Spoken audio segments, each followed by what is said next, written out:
Australian Open 2022, Novak Djokovic got locked up and no one seems to know why. Absolute catastrophe from a sports medicine organisational point of view. I'm going to explain to you what the heck happened, why he was detained at the border for 5 days before his release, and essentially in this case why he was right and why Australia needs to hold the L on this one. As I always say, if you like this type of content, actually hit like, and also hit the subscribe bell so you get the notifications when the videos come out. They're coming thick and fast at the moment.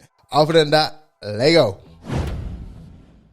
Right, so the reason people were up in arms in the first place is because they thought Novak Djokovic was above the rules. He was getting away with stuff that other people can't get away with. So the first most pertinent question to ask is simply, what are the rules? Australia do not play games, okay? In order for you as a foreign national to stand a chance of getting into Australia, one of two things has to happen. You have to be double vaccinated, or you have to have one heck of a good reason why you're not double vaccinated and proof for that reason, okay? So they don't call him Novak for nothing. He's not vaccinated. We know that. Whatever, yeah? This is directly from the Home Affairs website of Australia, okay? Listen to this.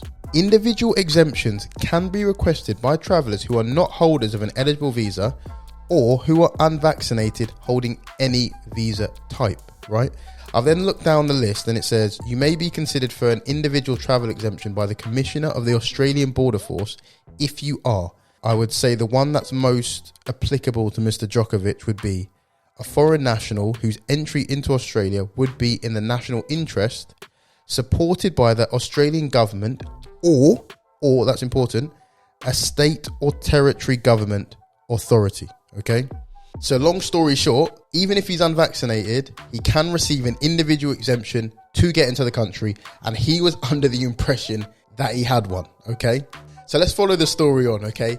Novak Djokovic getting ready to break that record, become the most successful singles men's player ever in tennis, okay? He flies over to Australia. He gets to the border patrol. They say, oh, you know, lovely to meet you, Mr. Djokovic. Can I see your visa? Of course. Bam, okay. Oh, I see your individual exemption. Are you? Can I see your individual exemption? And he presents presumably what he thought was the relevant proof. And they look at it and they go, right, so you have a vaccination exemption, do you? And he goes, yeah. He goes, prove it. He goes, what? They say, yeah, just prove it.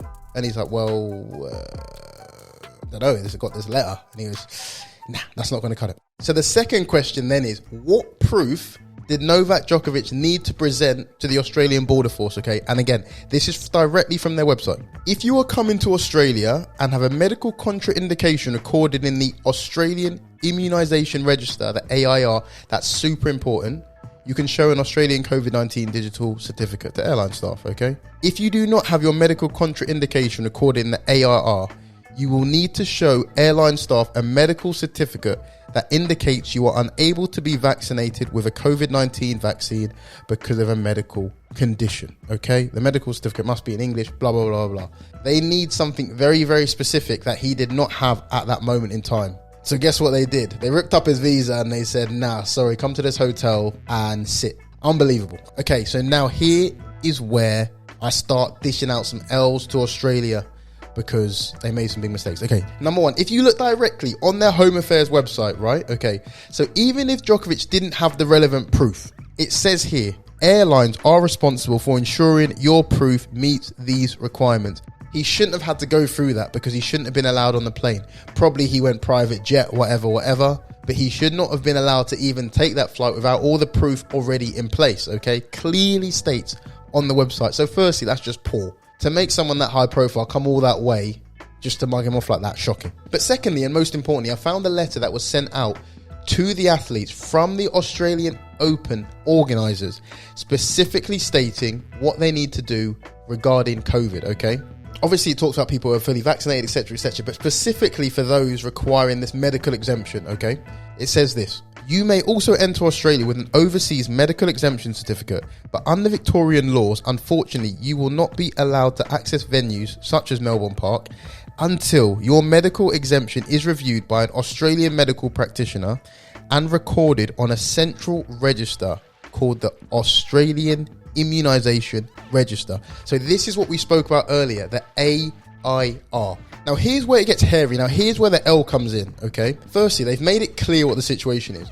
But secondly, the organisers themselves have put themselves in charge of getting people onto the AIR. It states clearly here, and it actually acknowledges how difficult that would be for someone who's not Australian. So listen to this. As we know, not everyone will have access to an Australian medical practitioner. An independent panel of expert medical personnel has been established to facilitate the review of participant medical exemptions and enable recording on the AIR, right?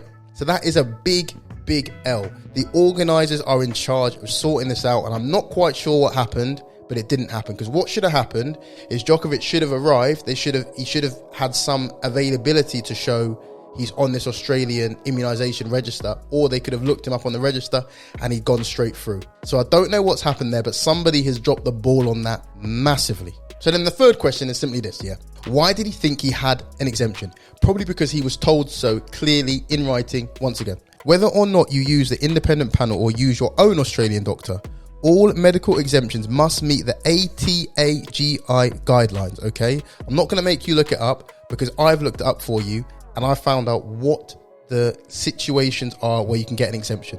So the ATAGI guidelines for medical exemptions from COVID vaccines, which is what this whole thing is going on, okay, state clearly, for all COVID-19 vaccines, valid reasons for a temporary exemption include PCR confirmed SARS-CoV-2 infection where vaccination can be deferred until 6 months after the infection. Stated clearly.